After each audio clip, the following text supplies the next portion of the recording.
Bonjour Élise Plumet, merci de nous avoir accueillis ici au musée régional d'Auvergne. Pour commencer, quelle fonction vous exercez ici? Alors, je suis responsable de la médiation dans les musées de Grand Limagne et Volcan, donc le musée Mandé et le musée régional d'Auvergne. D'accord. Et vous pouvez nous en dire un petit peu plus sur justement ce musée régional d'Auvergne? Oui, c'est un musée d'ethnographie qui a été fondé en 1969, donc il a un peu plus de 50 ans aujourd'hui.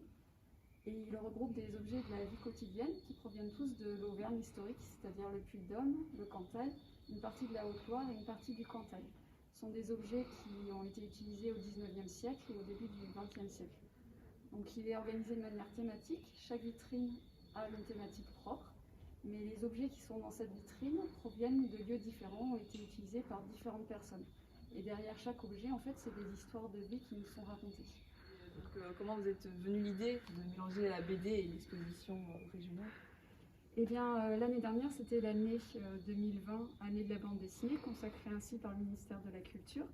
Et le lien, c'est que la BD, ça nous a semblé quelque chose d'assez populaire. Et dans nos collections, nous avons des objets qu'on disait art et tradition populaire, des objets qui appartenaient vraiment à la vie quotidienne, d'où le lien entre quelque chose d'assez grand public, populaire, avec nos collections. D'accord. Donc à présent, nous allons découvrir le projet de la bande dessinée en lui-même.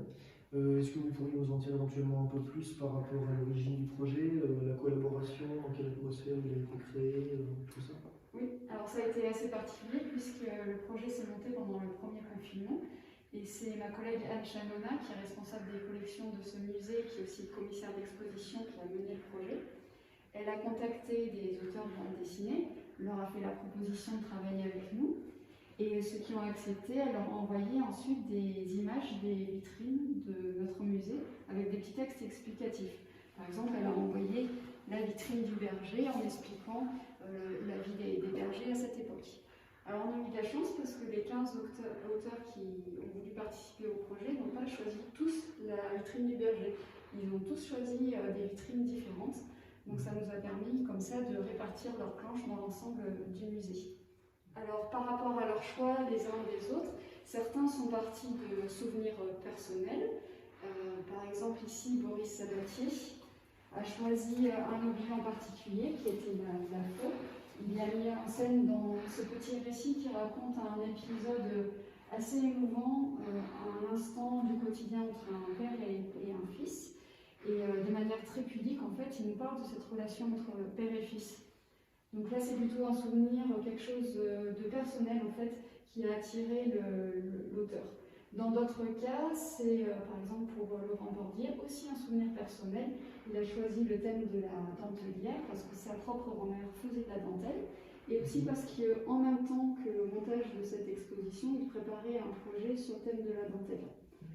Il y a d'autres auteurs qui, au contraire, ont choisi des vitrines parce que ça leur permettait de sortir de leur univers habituel. Comme par exemple Ève-Marie, qui fait beaucoup de bandes dessinées drôles, avec beaucoup d'autodérision. Elle a choisi le thème du mariage parce qu'elle voulait quelque chose de beaucoup plus onirique. Donc chaque auteur a une raison particulière, quelque chose qui l'a raccroché en fait aux thématiques des vitrines. Donc effectivement, on peut voir cette planche de BD avec de la gouache. Donc on peut voir des couleurs plus ternes, donc le clos qui renforce la fraternité des trois. Et donc l'auteur est Thibaut Pry. Donc c'est l'un des 5 auteurs qui habitent en Auvergne. Donc est-ce que vous pouvez nous parler plus de ces auteurs auvergnats? Alors ils sont effectivement 5 auteurs parmi les 15 à exposer qui vivent en Auvergne. Et c'était un choix de notre part de ne pas faire appel que à des auteurs auvergnats. On voulait élargir. Donc il y a aussi 9 auteurs qui viennent du reste de la France et une auteure belge. Comme ça, on peut avoir ainsi un regard extérieur sur notre patrimoine auvergnat. D'accord. Tout à l'heure, vous avez parlé que les artistes dessinaient sur leur vécu avec des thématiques. Donc apparemment, ça c'est un cas particulier. Est-ce que vous pouvez nous en dire davantage? Oui, bien sûr. Ici, Joblin, l'auteur de la bande dessinée, a tout de suite flashé sur une proposition qu'on lui avait faite, celle de travailler à partir de cet objet assez curieux qui est un cuvier qui sert à faire la lessive. Et ceci parce que Joblin, c'est aussi un parolier. Il est auteur, illustrateur, mais il écrit des chansons aussi pour des spectacles.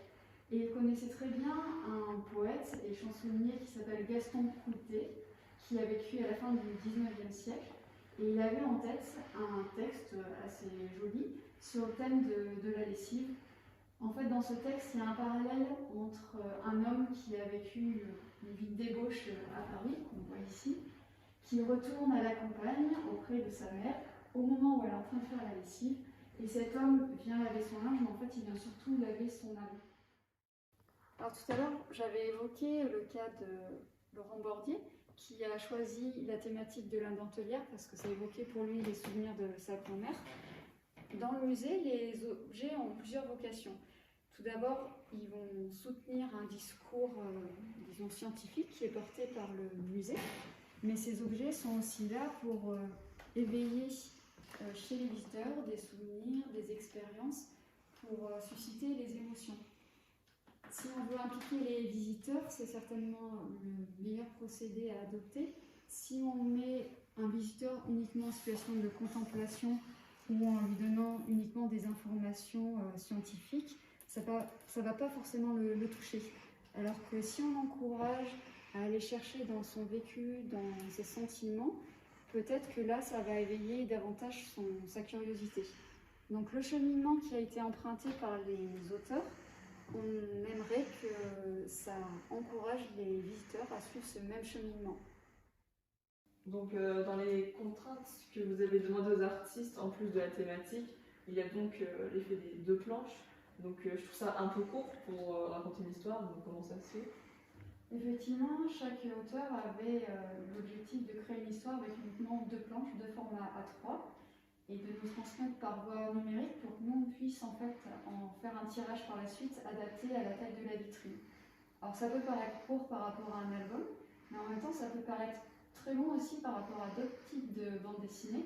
Si on se rappelle les débuts de la bande dessinée à la fin du 19e siècle, aux États-Unis, dans les magazines, les auteurs publiaient ce qu'on appelait des comic strips. Donc c'était uniquement une bande avec 3-4 cases et pas plus pour raconter toute une histoire. Et d'ailleurs, Eve-Marie, ici elle nous présente un travail en 2 planches, mais récemment elle a publié un album qui s'appelle Edjune, et dans lequel en fait elle raconte sa journée, mais chaque moment de sa journée est résumé par 3 cases. Donc chaque planche est constituée de 3 cases et ça fait déjà une histoire à part entière. Alors j'ai évoqué la diversité des techniques, mais il y a aussi une grande diversité au niveau des univers et des styles abordés par les auteurs. Ici on a une bande dessinée qui verse complètement dans le fantastique. Ce fantastique qui est provoqué par un objet patrimonial particulier, un talisman. Et ce simple objet a permis aux auteurs de raconter une histoire, de nous emmener dans un monde assez obscur, avec le diable en personne qui rend visite au berger un soir, mais un monde aussi très fantastique. Alors à la fin de la visite, on remet aux visiteurs ce petit fascicule qui permet de retrouver toutes les bandes dessinées qui sont présentées dans l'exposition et de les lire tranquillement à la maison. Plus qu'un souvenir, c'est une manière vraiment de prolonger la visite chez soi. Et alors je sais que Noé, pendant cette période où on n'a pas pu vous accueillir au musée, en histoire de l'art, vous avez quand même travaillé sur cette exposition et tu as choisi en particulier une BD qui t'a plu. Tu peux m'emmener la voir? Je vous emmène vers cette superbe planche.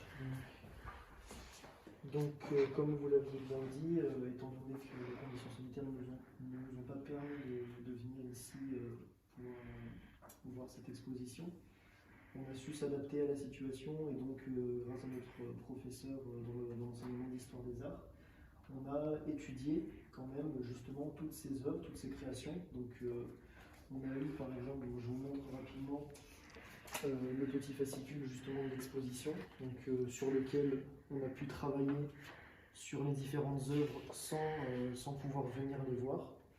Et on a quand même réussi à faire une analyse, à fournir un travail. Et donc moi je vais vous expliquer pourquoi j'ai choisi justement cette œuvre de Manuel Molino. Alors moi cette œuvre m'a vraiment plu parce que c'est une œuvre assez spécial. Ici, l'objet utilisé est une grande armoire assez mystérieuse au final. On ne connaît pas grand-chose de cette armoire. C'est très intéressant parce que par rapport au genre qui est mis en avant ici, au début, la découpe fait en sorte que voilà, on ne connaît pas trop l'atmosphère. Pour l'instant, on s'attend à une histoire plutôt réaliste. Et ensuite, voilà, là, on entre tout de suite, voilà, dès la cinquième planche, on arrive dans l'imaginaire, dans le fantastique. Et donc voilà, on a vraiment une transition d'un jeune homme qui rentre dans cette armoire, en fait, qui pénètre l'inconnu, et qui ensuite voilà, se retrouve face à un monstre totalement disproportionné. Et voilà, ce monstre l'engloutit et s'envole, ce qui nous laisse imaginer au final, parce que voilà, on ne connaît pas le contenu de cette armoire, donc nous aussi on aurait envie d'être tentés comme le personnage qui est représenté sur la première planche, de pénétrer dans ce monde. Peut-être qu'un monstre s'y cache, et puis au final, cette question n'aura jamais de réponse, et c'est ce que je trouve vraiment très intéressant dans cette réflexion que vient d'avoir Nabil Mohamed. Super. Eh bien, j'espère qu'on va pouvoir vous accueillir et retrouver notre public à partir en principe du 4 juillet, si on est autorisé au niveau national à rouvrir les musées. On espère aussi. Merci pour votre venue en tout cas. Merci à vous.